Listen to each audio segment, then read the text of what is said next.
Hi fam, welcome back to the channel. I've got the Obsidian Flames Elite Trainer box in front of me. I'm so excited to open this. This weekend is the release weekend of this brand new set of Pokemon, a month out before the 151 set comes out. But sort of hyped about this set just because it's new, but I'll share more of my thoughts on this set as we rip through the packs. But the thing that I'm most excited about this ETB is none other than the Charmander promo card. Charmander super cute, looking at the PG as food. But yeah, I can't wait to get this. Hopefully the centering is good this time, but otherwise you get your usual standard stuff in an ETB. So let's get cracking into this box and let me share my thoughts on this particular set. I actually forgot to mention I've got a booster bundle as well. So I've got an ETB and a booster bundle, so that's a total of 9 plus 15 packs. Well, I thought it's 10 in ETB. So 15 packs today to see what we can pull from this set. The most interesting thing about this ETB is this particular promo card, which is the Charmander. Look at that, it's so cute. Whilst I'm not like a Charizard kind of guy, but I do love Charmander because that was my original startup 20 years ago when I first played like Red and Blue. And this Charmander illustration card is just so cute. Kind of like my dog when he sees random birds. Alright, so I actually want to share some thoughts about Obsidian Flame this time around, about this particular set. And so what I've seen so far, like this is the release weekend, but obviously there's a pre-release last weekend, and a lot of people already had access to packs and whatnot. There's already a lot of data, already a lot of videos out there. So I watch PokeRev and Danny Phantom for data and pulls. So and then I also look at Reddit to see what people are saying about this set. So it seems like the pull rates for this set is a little bit peculiar. Sorry for the weird cut. As I was saying, like it seems like stuff is relatively easy to pull from this set, and I think I'm gonna go through my thoughts on why that might be the case. Like at least the theoretical reasons behind why Obsidian Flame may be one of the easiest sets to pull in Scarlet and Violet so far. Obviously, this is just pure speculation on my part, based on my understanding of how marketing and business works. So it's obviously I've got no data to back this up, and obviously all the pull rates only sit with the Pokemon company, but I have a feeling that most of us will see, like if you're into collecting the master set, I have a feeling that most of us will find this set a little bit easier to complete. As I go through the first, it's always good to see new designs and everything. So so as I said, Ninetales and Houndour are my chase cards. So please just let me have a couple hits from this box. Like I already seen people posting on Reddit that like some people go through an entire ETB without a single hit, despite what I just said about the theoretical easiness of completing this set. That Vulpix is cute though. I love my Vulpix. And Toxtricity holographic to start the first pack. So there's that one. Alright, so for me, theoretically speaking, Obsidian Flame should be an easier set to complete. There's a couple reasons I think might be the case because of when Obsidian Flame is being introduced. So first things first, as I'm sure most of you guys can see, that Scarlet and Violet era cards have been going at a reasonably okay retail price. So you can actually find Paldea Evolved base set at a cheap-ish price, despite the fact that the cost of producing these cards have gone up, as Pokemon have announced. So some of these sets are actually going at a rate that's cheaper than the old Sword and Shield sets. So we can kind of immediately make the assessment that the set is the new era is perhaps not resonating with people as much as perhaps it should have. So then a lot of retailers are discounting the products quite heavily to try and move the stock on, and Obsidian Flame, obviously being the new set, may go down that path as well. So based on what we can see from the previous two sets, Pokemon Company need to make sure that there are enough people, distributors, picking up. God damn it, I can't. Oh, there we go. Got to make sure that there are enough wholesalers and distributors to pick up the Obsidian Flame obviously Pokemon Company is only going to make money, as much money as demand goes. So if people aren't picking up the stuff to sell, then obviously it's going to be detrimental to the Pokemon Company. So my first assumption is that the pull rates are going to be a little bit better to make sure that on release there are still enough distributors and sellers that want to stock this stuff, because you'd imagine a lot of them will still have leftover stock for Paldea Evolved and base set. So, oh, get a cute Pidgey. That's nice. That's my first illustration card from these packs. So that's beautiful. Some people, a bit, divided on this artwork, but I quite like it actually, to be honest. And being a Gen 1 Pokemon, always a yes from me, and a skill villain. So Pokemon need to entice distributors to hold the stock, right? Because if no one holds the stock, then there's no money to be made for the Pokemon Company. So as I said, my first assumption is that based on what we can see with Paldea Evolved and base set, they might have to tweak Obsidian Flame pull rate a little bit better to make sure that people want to hold it. Now the discussion then goes on, and you can say, oh, but this set is filled with Charizards, right? Like surely Charizards will do well. I think historically Charizard is definitely, it's probably, along with Pikachu, is probably the most famous Pokemon,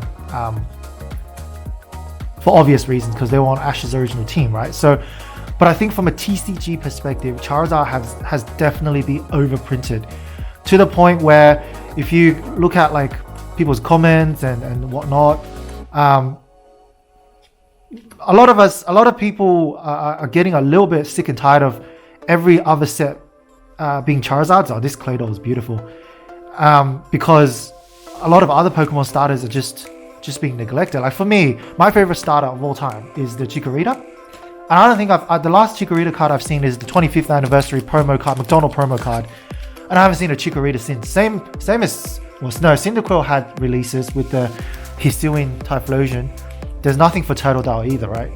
And then but Charmander, it's Charizard's like every other set you have a Charizard. So if we think about it, we had during the Sword and Shield, I kind of got back in around Brilliant Stars, right? So Brilliant Stars was a Charizard filled set, and then you go to Pokemon Go, which had Charizards in it, and then there's also the Charizard Gallery card in Lost Origins, and then third set into Scarlet Violet, you've got a Charizard driven set. So a lot of people are a little bit sick and tired of Charizards just because we want to see other Pokemon as well. But Charizard does sell, or does it? So there's been a couple of interesting threads on Reddit where people have are voting like their favorites, kind of Sword and Shield era cards, kind of voting from as a collective community, voting from the most favorite to the least favorite. Oh, Togekiss, very nice. And actually, if you go look at those threads, you can actually see that Charizard doesn't actually do that well within the eyes of the community. Now, obviously, the community is only a sample of the broader population, but I think it certainly goes some ways to show what people's preferences are, potentially shifting away from Charizard. No, I'm definitely not saying that Charizard is no longer popular, because it absolutely is popular. A lot of people, I think, for chase card for this set is still the Charizard, but I think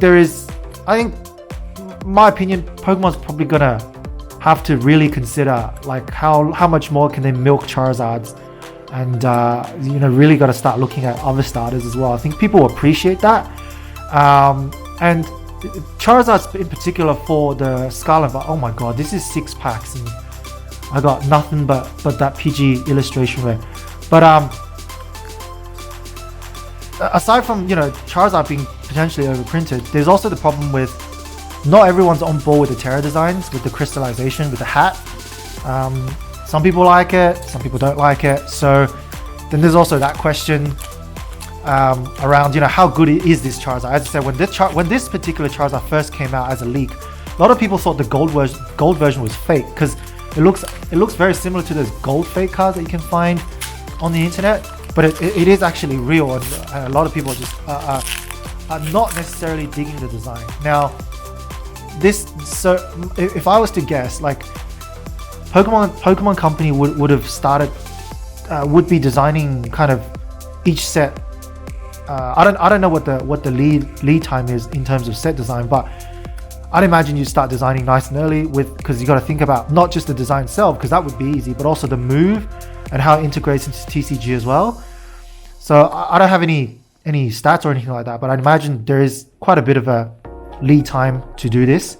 So then by the time Obsidian Flames rolls around, they obviously couldn't change what they've designed already. So they don't have feedback necessarily have feedback on what people think about Scarlet Violet Terra designs and things like that. And then also, as I said earlier, general consensus on Charizard's being a little bit probably not as potent as before. So to make sure that this set attracts interest, my second assumption is that they'll have to improve the pull rates to ensure that this set remains relevant from a collecting perspective. So if you keep the pull rates too crap, then this set is not strong, right? There's not, in my opinion, as a collector, not investor, I don't think there are that many strong cards, desirable cards in this set necessarily. I know there's obviously the Tyranitar, the Scizor. I think a lot of people like that Scizor, but overall, I think this set is definitely driven by Charizard, right? We can all agree on that. So if that's the case, and you want people to actually invest in this set, you gotta. I think that's why they decided to tweak the pull rates. So TLDR in summary, they're tweaking the pull rates to make sure that the Obsidian pull rates is better than the first two Scarlet Violet sets. One is to make sure that resellers want to stock this because they still have money tied in their old boxes, and as a business, the worst thing is to have your money tied up in stock, because you want your stock to move as quickly as you can so you can recover your money as quickly as you can. So nobody wants to have their money tied up in previous boxes. So without selling your previous boxes, some smaller sellers may not be able to afford new sets, and that's definitely not something that Pokemon Company wants to see. So, and then secondly, from a community perspective, they got to make sure that the pull rates are decent enough for people to actually want to buy this product. However, for me, oh geez, Cloth EX, there you go. I was just about to say, for me, this box is absolutely ridiculously awful. I think I only pulled Cloth EX and the PG illustration art, and that's about it. Gosh, that's awful. So if anyone that's still watching at this point, maybe just disregard everything that I said. Maybe that is not the case. Maybe the pull rate is actually pretty damn awful, or maybe it's just because my luck is pretty crap, which it has been for the longest time. But geez, that box was $90 Australian dollars, and I pulled like maybe $10 worth of cards. But hey, I already know that I don't have the urge to pull everything myself. I'm absolutely happy to buy singles, and for this particular set, because I only have two chase cards, which is the Ninetales and the Houndour, I'm more than happy to go buy singles once I open up these 15 packs, which the first 9 has been absolutely awful. But as I said, maybe everything I said is not right, but it's just my theoretical understanding of how business and marketing needs to work in order for Obsidian Flame to be a relatively successful set. And then the last point I wanted to make is it is particularly relevant that Pokemon ensures that Obsidian Flame sells decently well, that there is enough pickup for it, so as to not waste the R&D effort to create this set, because in about a month or so the 151 set would actually come out, and I know that a lot of people, and I mean a lot of people, is waiting for the 151, saving their wallet for that. So if there's a 2-month, 3-month lead time, maybe people will still collect this in the interim. But because it's coming out like pretty much in about a month's time, both businesses, resellers or distributors, and people like myself we need to consider how money is going to be best spent, right? Because if for smaller mom and dad, smaller businesses that have limited capital, they can't be buying a lot of this if this isn't going to sell, right? So the money, as I said earlier, the money is going to be tied up, and they can't make their money move like if the product is not liquid, which is, for a small business, that's the worst thing you want to see. That's the last thing you want to see. So I guess businesses will need to have a think about whether to stock Obsidian Flame or whether to dump the available capital into 151, which is not too far away. So I feel like the schedule for Obsidian Flame on 151, particularly given the community interest in 151, Pokemon knows that 151 is going to do well, and of course it has Charizards again. So Pokemon needs to make sure, as I said, that this set sells relatively well as well. So then the only thing it can do is probably tweak that pull rate to make sure that when people start pulling and posting on the internet, and when everyone else sees that, oh, everybody's pulling a gold Charizard except me, of course, maybe this is an alright set for people to buy because there is a beautiful crystal secret illustration rare to be pulled from this set, along with the golden one and the EX, and then the other crystal version. So I think it's a very smart marketing move by the company. It knows its limit. It knows the limitation of this set with 151 coming out. So, and it needs to make sure that the time and R&D efforts spent on creating this set is not wasted, because for them as a company, they want to make sure that this sells. And in order for this to sell, for them to make money, there needs to be people that stocks this, and then there needs to be people that buys this. So based on those reasons, I think theoretically the pull rates for this set should be extremely high. And I think if you look at, like, say, PokeRev or Danny Phantom and a lot of other YouTubers that are showing stats for this set, if that seems to be the case, that the pull rate has been alright so far. That, like, the Charizards the cars that are driving this set is being pulled left, right, and center. So that's my 2 cents on based on my understanding of economics and things like that.